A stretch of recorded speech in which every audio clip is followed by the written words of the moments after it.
রমজান প্রায় শেষ হয়ে যাচ্ছে, আর মাত্র 3 থেকে 4টি রোজা আছে। তাই আজকে ঈদের বাজার করতে যাব। আসসালামু আলাইকুম ভিউয়ার্স, আমি শারমিন আক্তার আপনাদের সাথে আরেকটি ব্লগ নিয়ে হাজির হলাম। আমি আজকে খিচুড়ি রান্না করছি অল্প একটু আমার ছেলের জন্য। আমরা সবাই রোজা রাখলেও ও রোজা রাখতে পারে না, আর ওর মাদ্রাসা বন্ধ, তাই একটু বেলা পর্যন্ত ঘুমায়। আমি ওর খাবারটা তৈরি করে বাজারে যাব। খিচুড়িতে কোনো সবজি দিচ্ছি না, কেননা বাসায় কোনো রকমের কোনো ধরনের সবজিই নাই। তো বাজারে যাব, বাজার থেকে কিনে নিয়ে আসব। এখন আমি শুধু আলু আর আমার গাছে কিছু পুঁইশাক পাতা ছিল, ওই পুঁইশাক পাতা দিয়ে ওকে খিচুড়ি রান্না করে দিচ্ছি।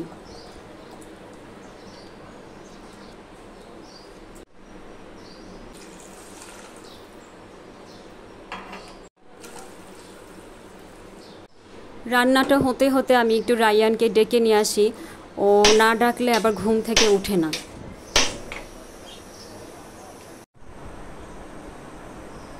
রায়ান, রায়ান, আবু উঠো, উঠে যাও তাড়াতাড়ি, সকাল হয়ে গেছে, উঠো উঠো। খিচুড়িটা রান্না হয়ে গেছে, এখন শুধু রায়ান উঠলে ওকে খাওয়ায় বাজারে যেতে হবে। একটু দ্রুত করতে হবে, কেননা সকাল সকাল যদি বাজারে না যাওয়া হয় তাহলে মাছ পাওয়া যায় না। তো আমি বাজারে যাওয়ার জন্য রেডি হচ্ছি। আর বাজারে তো অনেক রোদ, বাহিরে গেলেই অনেক রোদে পুড়তে হয়, তাই একটু সানস্ক্রিন দিয়ে নিচ্ছি। আমাদের স্কিনে অনেক সমস্যা হতে পারে রোদে গেলে, বা আমরা যখন রান্না বান্না করি, তাই সানস্ক্রিন দিলে ভালো হয়।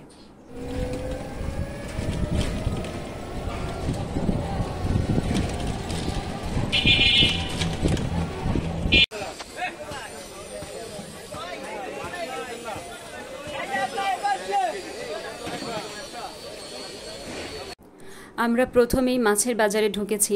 মাছগুলো অনেক তাজা ছিল, তো কোন কোন মাছ নিব ঘুরে ঘুরে দেখছিলাম। আমার কাছে ইলিশ মাছগুলো ভালো লেগেছিল, বাট ইলিশ মাছ কিনতে পারিনি। আর বড় বড় চিংড়ি মাছ ছিল। আমরা কিছু কিছু মাছ কিনেছি, সব মাছ একসাথে কিনতে পারিনি।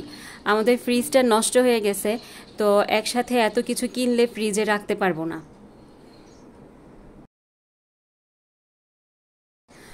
তো আমরা বাটা মাছ, তারপর শিং মাছ, আর ওইটাকে বলে কাচকি মাছ, এই 3 প্রকারের মাছ কিনেছি। এগুলোকে আবার বাজার থেকে কাটিয়ে নিয়ে এসেছি, বাসায় এনে কাটলে খুব ঝামেলা হয়। ঈদের বাজার করে আনছি, নুডলস কিনে আনলাম, নুডলসের সাথে একটা স্যুপ ফ্রি দিছে।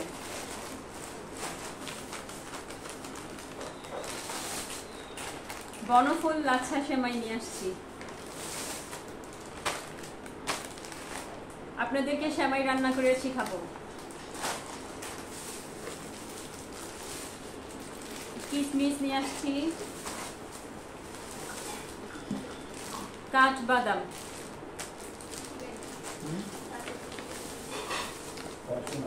ডিপ্লোমা দুধ, পাউডার দুধ দিয়ে সেমাই রান্না করলে অনেক টেস্টি হয়।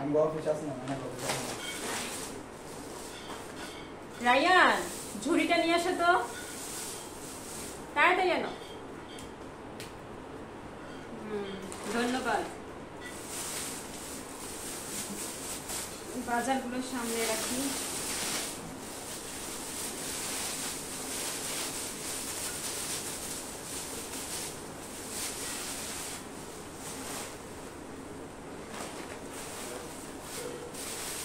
কাঁচামরিচ,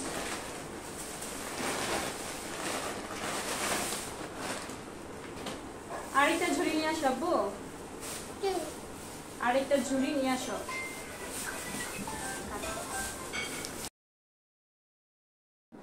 ঈদের বাজার করা শেষ, আর অল্প কিছু বাকি আছে হয়তোবা।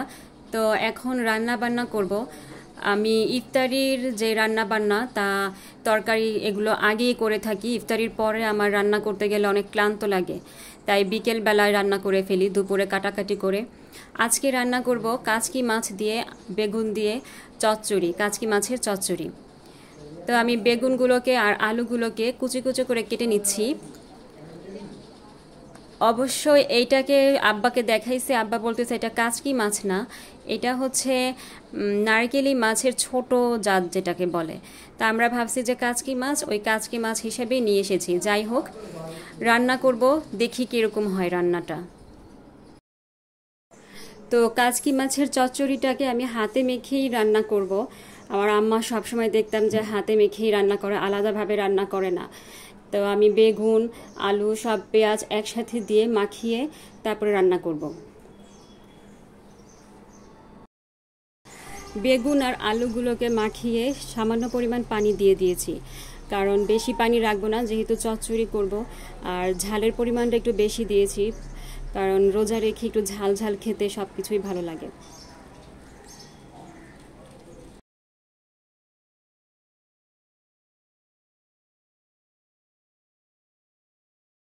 এইভাবে রান্না করলে খুব বেশি সময় লাগে না, অনেক তাড়াতাড়ি রান্না হয়ে যায়। আমার রান্নাটা অনেক তাড়াতাড়ি হয়ে গিয়েছিল। আর আমি উপরে যখন পানিটা শুকিয়ে আসছিল ধনিয়া পাতা দিয়ে দিয়েছি। তরকারিটা দেখতে যেমন অনেক মজা লেগেছিল, খেতে অনেক টেস্টি হয়েছিল।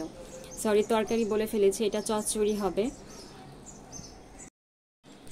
এখন আমি লাচ্ছি বানাবো। এই সারা রমজানে আমাদের লাচ্ছিটা খাওয়া হয়নি, তো ফাতিহা বলছিল যে আম্মু একটু লাচ্ছি বানাও। অবশ্য শরবত আর জুস খাওয়া হয়েছিল, তো ঘরে দই ছিল, দই দিয়ে আমি লাচ্ছি বানিয়ে ফেলেছি। আমাদের বড় রোজাদার বলেছিলাম, ও আগেই খেয়ে ফেলছে। মাগরিবের আজান দিতে এখন আর বেশি সময় নাই, ইফতারির সময় হয়ে গিয়েছে। তো ফাতিহা প্রতিদিন বিকেলেই কোরআন শরীফ পড়ে। আজকে যেহেতু শবে কদরের রাত, তাই ও চাচ্ছে যে একটা খতম উঠাবে। ও মাঝখানে একটু অসুস্থ ছিল, জ্বর ঠান্ডা, তাই খতম উঠাতে পারেনি। ইফতারি শেষে সামান্য একটু রেস্ট নিয়ে আমি আমার ছেলে মেয়েকে পড়াতে বসাই।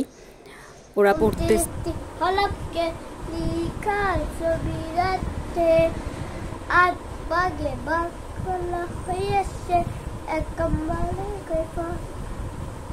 Alif Mim Ta Da Ba Ta Sa Fa Kaf